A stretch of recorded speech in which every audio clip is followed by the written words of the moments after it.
বাংলা, ইংরেজি এবং সাধারণ জ্ঞানের 29 টাকায় 1 বছর টপিক ভিত্তিক পরীক্ষা কোর্সটি কেনার পরে একজন জব ক্যান্ডিডেট অথবা অ্যাডমিশন বি ইউনিটের স্টুডেন্ট কিভাবে পরীক্ষা দিবে বা পরীক্ষার ফিচারগুলো কি কি থাকবে এই ভিডিওতে আমরা সেই জিনিসটা দেখার ট্রাই করব এবং কোর্সটা কিভাবে কিনতে হয় ভিডিও শেষে আমরা দেখার ট্রাই করব।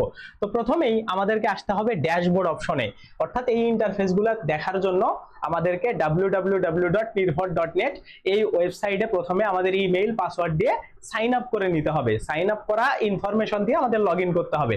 লগ ইন করার পরে আমরা এই অপশনগুলো সবকিছু পাবো। তো এই অপশনগুলো পাওয়ার পরে আমাদেরকে এই মক পরীক্ষা অপশনে যখন আমরা আসব, আসার পরে আমাদের প্রত্যেকটা অ্যাভেলেবল সাবজেক্ট দেখাবে। যেমন এইখানে যেগুলো দেখাচ্ছে এগুলো জব ক্যান্ডিডেটদের জন্য, অর্থাৎ বাংলা, ইংরেজি, সাধারণ জ্ঞান, ম্যাথ, আইকিউ, তারপরে ভূগোল, আইসিডি সবকিছু দেখাচ্ছে। কিন্তু আমরা শুধুমাত্র বাংলা, ইংরেজি, সাধারণ জ্ঞান সহ নন সায়েন্স যে বিষয়গুলো আছে সেগুলোর উপরে পরীক্ষা দেওয়ার সুযোগ করে দিছি, এবং সায়েন্সের যে বিষয়গুলো আছে ওগুলো আমরা পরবর্তীতে সুযোগ করে দিব এই 29 টাকার মধ্যেই। সো আপাতত বাংলা, ইংরেজি, সাধারণ জ্ঞান আর ম্যাথ, আইকিউ বাদ দিয়ে সকল বিষয়ে পরীক্ষা দেওয়া যাবে যারা জব ক্যান্ডিডেট। এবং যারা অ্যাডমিশন ক্যান্ডিডেট এইরকম তারা বাংলা, ইংরেজি, সাধারণ জ্ঞান সহ মৌলিক জিকে, ইংলিশ ভার্সনের জিকে সবকিছু মিলায়া তারা পরীক্ষা দিতে পারবে এই একটা কোর্সে বা এই 29 টাকার কোর্সটার মধ্য দিয়ে। সো যে কেউ স্টুডেন্ট সবার কাছে এরকম যে যার মতো ইন্টারফেস পাবে। সো কেউ যদি এরকম চায় যে আমি শুধুমাত্র বাংলা সাহিত্যের উপরে পরীক্ষা দিতে চাই, সে সাহিত্য সিলেক্ট করার পরে এগিয়ে যাবতে ক্লিক করলে তার সাহিত্য রিলেটেড সকল টপিক আসবে। সো এইখান থেকে সে নিজের ইচ্ছা মতো এক বা একাধিক টপিক সিলেক্ট করে পরীক্ষা দিতে পারে। অথবা কেউ যদি মনে করে যে আমি শুধুমাত্র একটা সাবজেক্ট না অনেকগুলো সাবজেক্ট সিলেক্ট করব, যেমন আমি বাংলা ব্যাকরণ, ইংরেজি মেমোরাইজিং পার্ট, ইংরেজি লিটারেচার, তারপরে সাধারণ জ্ঞান বাংলাদেশ, সাধারণ জ্ঞান আন্তর্জাতিক বিষয়াবলী, এই সবগুলা বিষয়ের বিভিন্ন টপিকে পরীক্ষা দিতে চাই। তো আমার কাছে এই যে সাবজেক্ট আসছে, তারপরে এই সাবজেক্টের বিভিন্ন টপিক আসছে, আমি এগুলো এক একটা করে সিলেক্ট করতেছি আমার যেগুলো পছন্দ। এরকম করে করে আমি সিলেক্ট করতে পারি। এরকম বাংলা ব্যাকরণের আমি করছি, তারপরে এই জায়গাতে ইংলিশের আমি করছি, তারপরে আমি জিকের কিছু করলাম। এরকম করার পরে আমাকে বলবে যে এখানে প্রশ্ন সংখ্যা সিলেক্ট করতে। প্রশ্ন সংখ্যা আমি নিজের ইচ্ছা মতো 1 থেকে 50 এর মধ্যে দিতে পারি।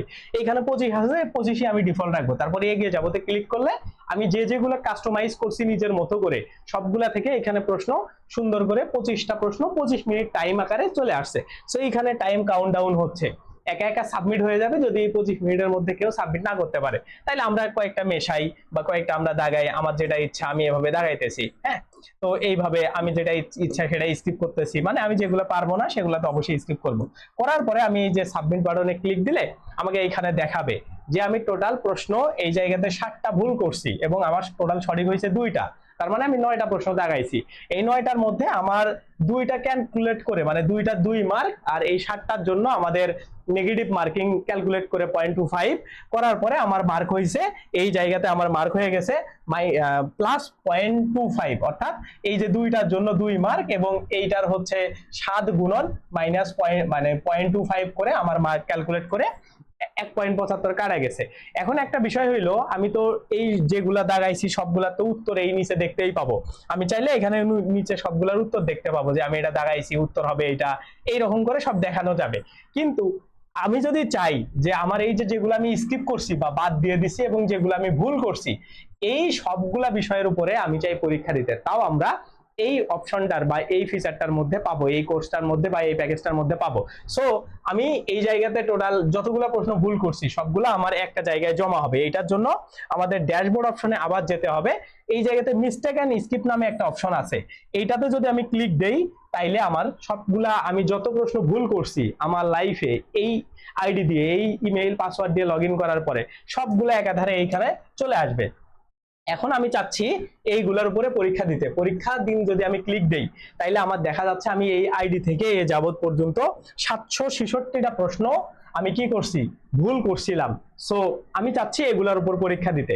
তো এখন প্রশ্ন হইল যে আমি যে পরীক্ষাগুলো দিব, এই পরীক্ষা দেওয়ার পরে যেগুলো কারেক্ট হবে সেগুলোও কি আবার এখানে থাকবে? না, আমি যতগুলো প্রশ্ন এবার কারেক্ট করব সবগুলো প্রশ্ন ধীরে ধীরে চলে যাবে, মানে এখান থেকে কমবে।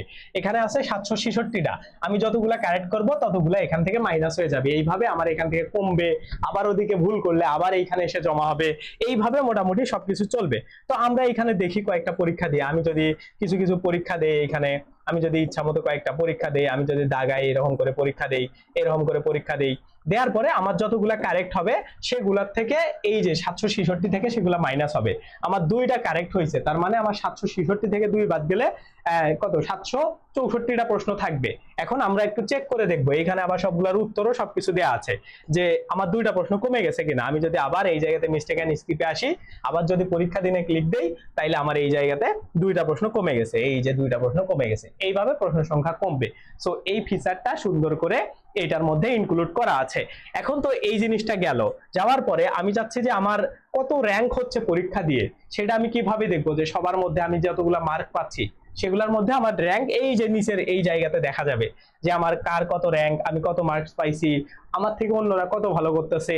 সো সেই হিসাবে এই জায়গাতে একটা র্যাঙ্ক দেখা যাবে। আমি যদি সি অলে ক্লিক দেই, যারা যারা পরীক্ষা দিচ্ছে সবার মার্ক অনুসারে এইখানে দেখাবে। অথবা আমার যদি প্রোফাইলে যাই, প্রোফাইলে যাওয়ার পরেও আমার রেজাল্ট সবকিছু এখানে আমরা দেখতে পাবো হিসাব। ওকে, তো এখন কোর্স কিনুনের জন্য আমাদের কি করতে হবে, এই ড্যাশবোর্ড অপশন থেকে এই যে কোর্স কিনুনে যদি আমরা ক্লিক দেই, দেওয়ার পরে আমাকে এই জায়গাতে দেখাবে যে কিনুনে আর রুটিন চাইলে রুটিনে জাস্ট লেখা আছে যে কিভাবে মক পরীক্ষাগুলো হয়, মক পরীক্ষার সিস্টেমটা কি ওইটা। আর আমি চাইলে এই যে মোরে ক্লিক দিয়ে এখানে ডিটেলসও দেখতে পারি যে এইটাতে কিভাবে কি করতে হবে। এই ভিডিওটা চাইলে আমরা দেখতে পারি, এটাতেও সুন্দর করে বলে দেওয়া আছে এই ভিডিওটা। তারপরে এই জায়গাতে বিভিন্ন কথাবার্তা লেখা আছে যে এটা কাদের জন্য, এইখানে কি কি অফার থাকবে, কি কি সাবজেক্টে পরীক্ষা দিতে পারবে, সবকিছু বিষয় লেখা আছে। তারপরে আমার যদি পছন্দ হয় আমি এই কিনুন অপশনে ক্লিক দিলে আমার এইখানে পেমেন্টের বিভিন্ন সিস্টেম দেখাচ্ছে। এখন বিকাশ দেখাচ্ছে, বিকাশ ছাড়াও অন্যান্য সবকিছু ওয়েতেই আমরা কিনতে পারবো। তো এইটা আমরা অ্যাড করব, আর না হলে আপাতত বিকাশ থেকে 29 টাকা পেমেন্ট করে, মানে পেমেন্ট স্টাইলে পেমেন্ট করলে এই জায়গাতে নাম্বার তারপরে বাকি সব ইনফরমেশন দিলে 29 টাকা কেটে নেবে এবং কোর্সটা অ্যাক্টিভ হবে। অ্যাক্টিভ হওয়ার পরে এইরকম যদি আমরা আসি, আসার পরে কোর্স কিনুন অপশনে আবার গেলে আমার এইখানে দেখাবে এইরকম যে অ্যাক্টিভ, মানে আমার এই আইডি থেকে এটা অ্যাক্টিভ হয়েছে কত তারিখ পর্যন্ত অ্যাক্টিভ, এই যে 24 মে 2026 পর্যন্ত অ্যাক্টিভ, মানে ফুল 1 বছরের জন্য এটা অ্যাক্টিভ হয়ে গেছে। সো 1 বছর আমি এইভাবে এই প্যাকেজটা এনজয় করতে পারবো। সো এইভাবেই বেসিক্যালি আমাদের এই কোর্সটা বা এই কোর্সের প্যাকেজটা সুন্দর করে সাজানো আছে। তো সবাই আমরা এটা কিনে ফেলি এবং এই জিনিসটা উপভোগ করি। আল্লাহ হাফেজ।